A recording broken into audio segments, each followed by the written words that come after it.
Hello,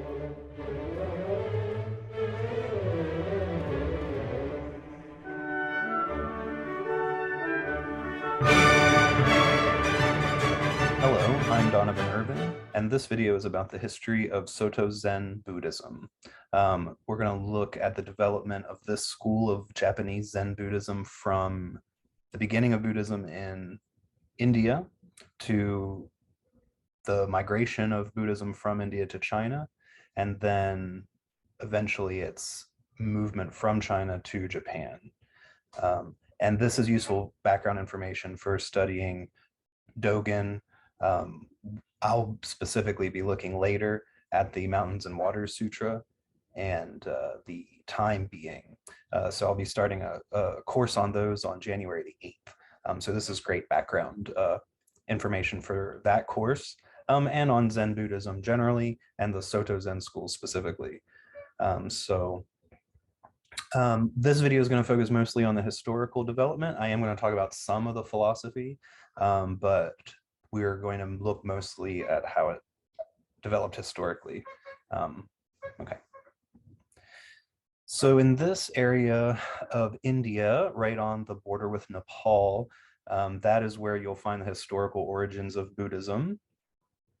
This is in like the 6th to 4th century BCE. So about the same time, a little earlier than Socrates and Plato, that sort of 500 year leading up to the millennium.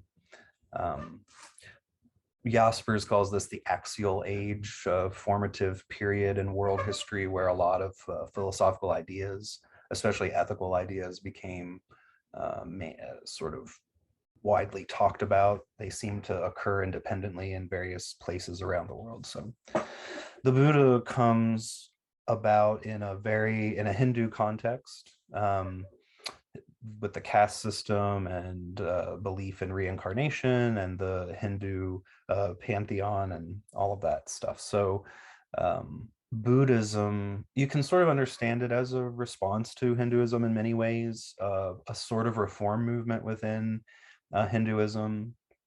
The Buddha refers to Siddhartha Gautama, who was a historical person who left his family. He was born into wealth and was married and was protected his whole life. The legendary account of the Buddha's life tells us that he was a very privileged prince and was protected from all of the sorrows of the world and grew up not knowing suffering or disease from old age or anything like that. So he leaves the palace one day and encounters an old person begging on the side of the road and so on, and sees firsthand death and suffering from old age and sickness, the three big ones. Different versions of the Buddha story circulate with various legendary elaborations on it. So he leaves his family and abandons his sort of worldly position and goes seeking enlightenment. He's disappointed with all of the teachings that he finds, all of the various yogis. He submits himself to all sorts of rigorous physical and mental disciplines and sits down under the tree and waits for enlightenment, and it comes. And he is given he sees, he's not given by anybody, he realizes these four noble truths, which are the basis of Buddhism. In a lot of the Japanese texts that we'll look at later, this historical Buddha is referred to as Sakyamuni very often. Interesting also, in the centuries after Buddhism is founded, it sort of dies out a bit, or really it's a minor religious movement in India, and it starts to flourish elsewhere. So China is an important part of that story as well. So these are the Four Noble Truths that the Buddha realizes in his enlightenment. The Buddha is not a divine or a god figure in Buddhism. I suppose that you'll find different levels of reverence toward the Buddha in different schools of Buddhism, but generally speaking, he was a person who achieved enlightenment and offers the path to that to everybody.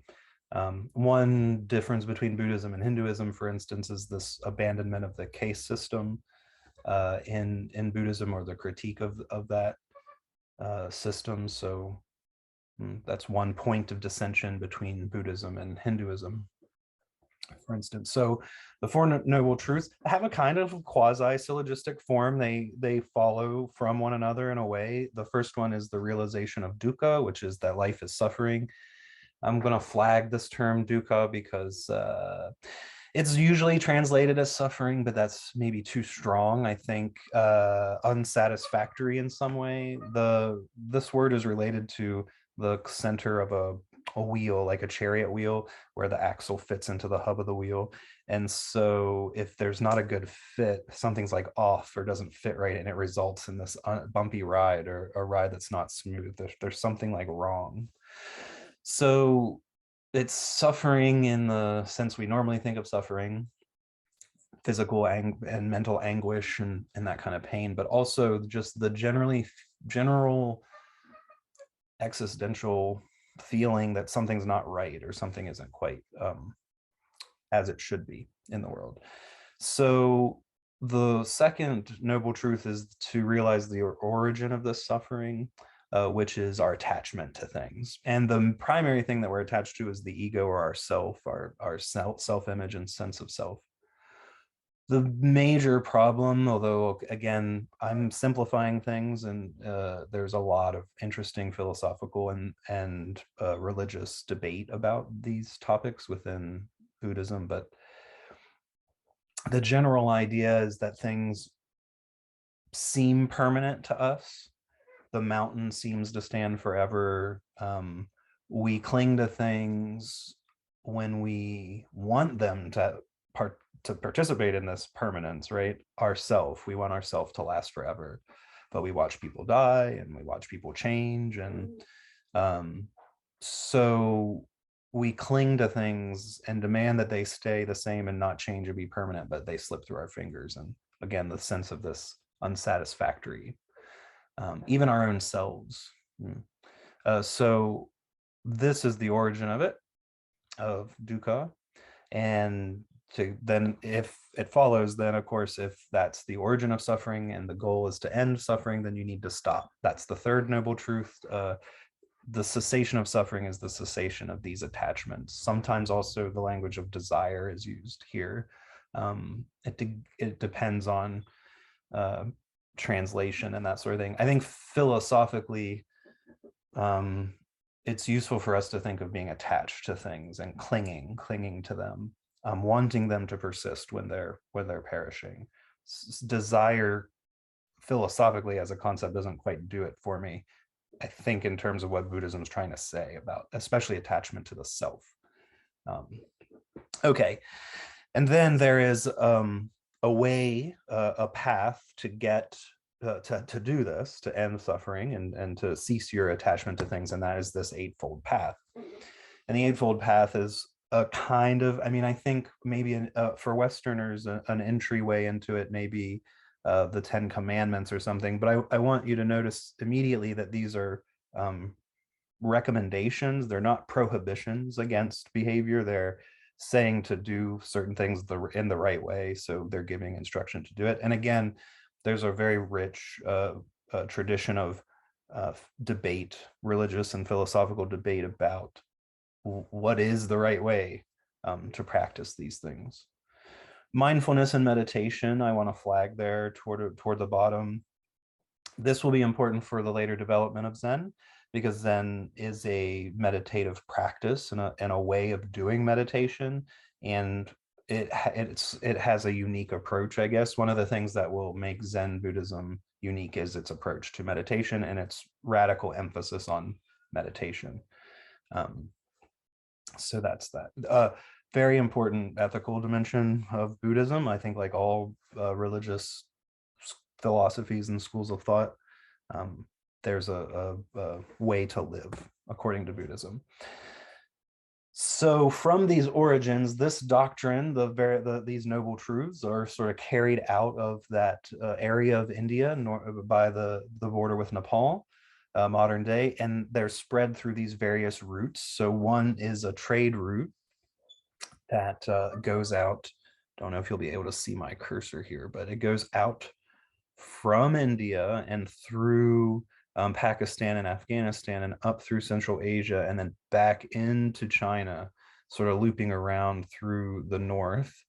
And this will make sense when the person who brings what will become the Zen form of Buddhism into China, Bodhidharma, he's said to come from the West and is speculated to have Persian or perhaps South Asian, a very uncertain figure of where exactly he came from. But this is one path through the transmission of Buddhism from India to China. And then another way is this maritime route, which kind of goes down through Southeast Asia and then back up around sort of the Cambodia, Vietnam area, and then into China that way through maritime routes. Um, Here again, you'll see Buddhism diverges into two sort of very large schools of thought.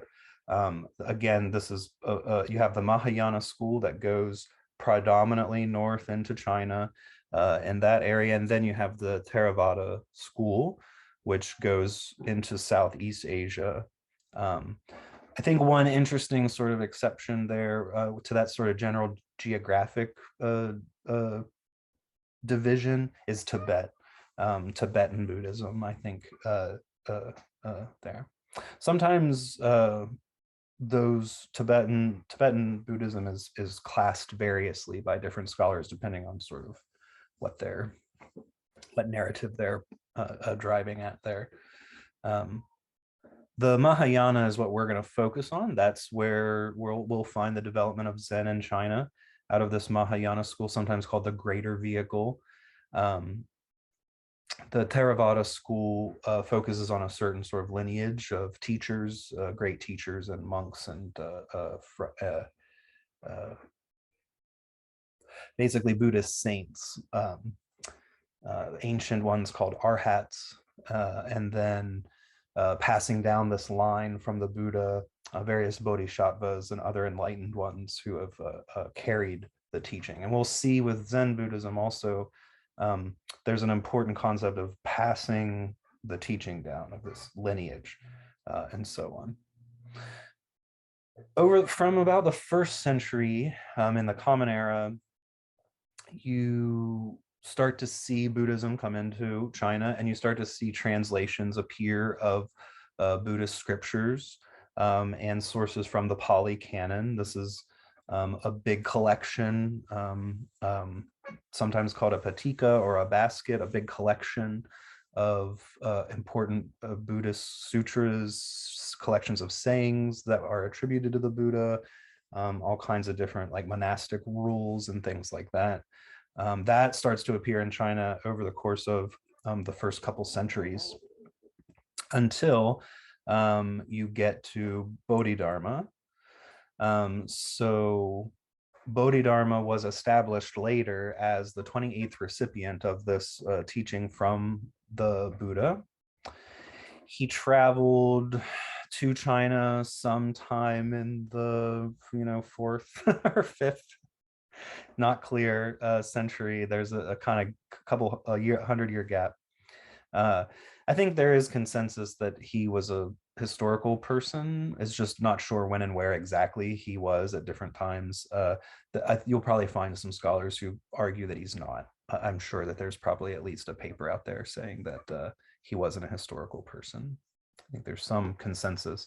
Obviously, there are conflicting sources and different people want to claim his, where he comes from and attribute a sort of national heritage. That's one thing we'll see to Bodhidharma. You'll find that in the literature. So called sometimes the blue-eyed barbarian. And he develops the practice that is strongly associated with Zen. So there is I want to use the word theological, but that's not quite right because it doesn't have to do with God or anything like that. But it is religious debate about the where nirvana happens, like metaphysically, where does nirvana exist? So if you realize the fourfold truths and you follow the eightfold path, of you're supposed to get a kind of payoff for that, right? Which is nirvana, escape from the cycle of birth and death. See, in Buddhism, you go through a cycle of birth and death, reincarnation. Um, and what you do in your life perpetuates that. That's where the ethics comes in. You are generating karma, and your karma will lead to different paths of rebirth. So again, there's a lot of different ways to understand how that's supposed to work and how does that work in relation to the Buddhist concept of no self. This is stuff that we're going to get into in a lot more detail in the course, and I think is very interesting. Uh, um, so the idea of following the Eightfold Path is to be to end the cycle and to escape from it, to be released into a state of like bliss or nirvana. The I guess you would say traditional way is to think that this happens in a sort of afterlife type. We, I think, certainly are prone in places like North America and Great Britain and Europe. You know, our natural attitude is to think of this as a kind of afterlife, like a heaven type of thing. One of Bodhidharma's big innovations and points of emphasis is that nirvana can be achieved right now. And in fact, you know, if you realize your Buddha nature, you will be living in nirvana, like in this state of awakening by attending to the now. Our clinging mind is always projecting us into the future or focusing on the past and not realizing that we're always living in this sort of eternal and infinite now. And the practice of Zen is meant to bring us back constantly again to the now, and to live and embody it really fully. And that is meant to be a sort of living experience of nirvana.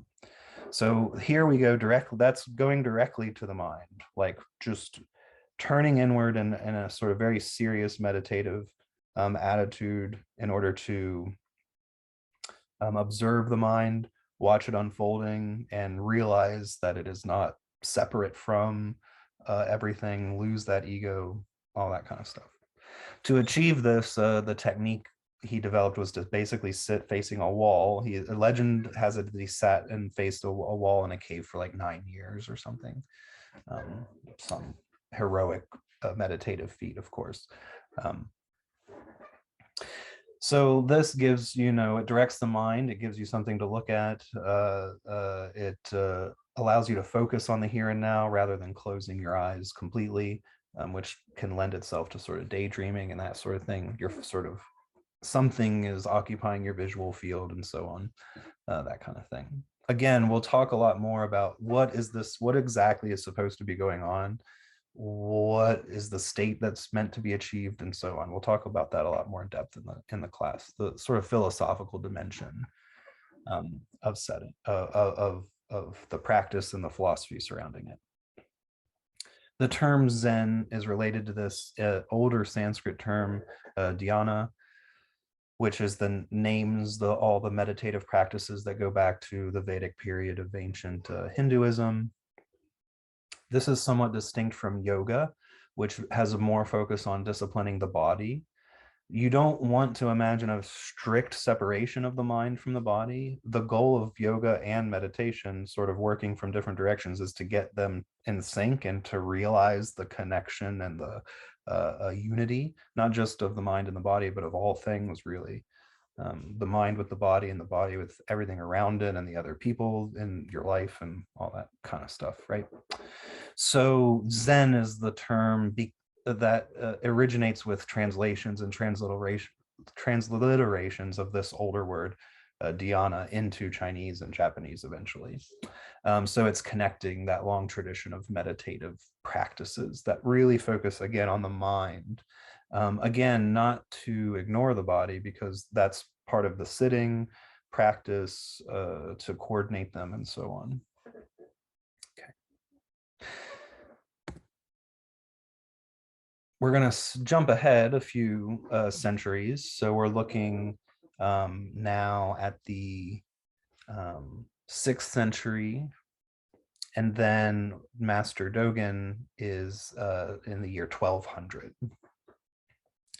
In the 6th century, so about 100 or 200 years after Bodhidharma, you get the arrival of Buddhism in Japan from China and from the Korean Peninsula, from these various kingdoms in those geographical regions. You get Buddhism slowly coming into Japan, and then there was a sort of political support for Buddhism. And by 645, especially because of this Soga clan and this one particular prince, Shotoku, they really advocated for and established Buddhism as like an official sort of religion in Japan. There's the story is somewhat interesting that the clans were hesitant to adapt Buddhism because it could anger the Japanese gods, the kami of the island and their local religions and things like that. And so this clan said, well, we'll see, we'll adapt it and we'll watch what happens, sort of whether or not we're harmed or it offends anyone. So they did, and they became powerful, over time, and spread Buddhism all around until there's different monasteries around Japan by 1200, and Dogen enters the monastery at the age of 13 to become a monk. So this is Dogen Zenji, Zen Master Dogen. He lived for 53 years. In 1223, he traveled to China to study around different monasteries, and he was particularly looking at that lineage of Buddhism that comes from Bodhidharma, that was at that time called Chan in China, and then comes to Japan as Zen. At the time, Zen Buddhism in China, Chan Buddhism, was really focused on these koans. We know that word koan mostly from the Japanese. That is the paradoxical saying. We hear the sort of caricatures of them, and were really well-known ones, sounds of one hand clapping and that kind of thing. They were really at the core of Chan Buddhism in China at that time, and Dogen was he thought that they were used too much, or that they had become too dependent on this particular technique of the koan. So Dogen and the Soto school sort of de-emphasized the koan and pushed the zazen meditation practice, like the wall sitting and that kind of thing.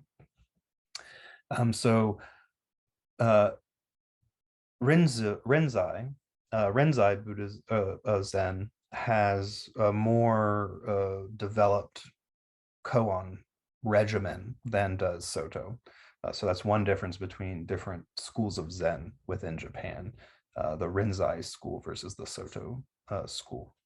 Dogen is a sort of a founder, one of two primary founders of the Soto tradition in Japan. Dogen finds himself a teacher in China eventually, and commits himself to this practice in 1225, and eventually is passed the teaching, which he takes back to Japan and starts his own sort of series of monasteries in Japan.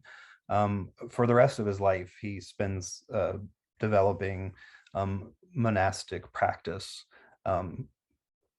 in Japan. A distinct one he breaks with the Tendai school, which was the dominant, very controlling, sort of dominant school in Japan that Dogen had been associated with. So he has a kind of contentious break with that, and to start his own practice. And eventually, there's politics involved, getting support for his monasteries and things like that. So, this is a photo of the no structures exist from Dogen's period still, but this is the site of the temple constructed for him in 1244. Between 1231 and 1253, during this period after his trip from China, and during which he's developing these monasteries and gathering students, he compiles a collection of writings that eventually get called Shobo Genzo. Shobo Genzo is a term that is applied to a different people's writings. So you'll see this title used for different authors' works. We're looking at Dogen's Shobogenzo. And both of the pieces that we'll be looking at in the course, the Time Being and the Mountains and Water Sutra, were composed in the winter of 1240, within 17 days of each other. So this was a very productive period for Dogen. He was writing a lot of different things, both rules and regimens for the monks, and commentaries on sutras and studies of the Buddhist scripture, also his own sutras, his own reflections. And that's really sort of what we'll be looking at in the Time Being and the Mountains and Water Sutra. Okay, so I hope you found that informative. I think that will be helpful background for anyone who wants to look more closely at Dogen's work, or join me starting on January the 8th at 1 p.m. Eastern Time for a 3-session course on these two texts by Dogen, but we'll also look at some stuff from Bodhidharma. There's a few writings attributed to Bodhidharma, and I think during the first session on the 8th, we'll take a look at some of those. So, all right, thank you all so much, and I will see you soon.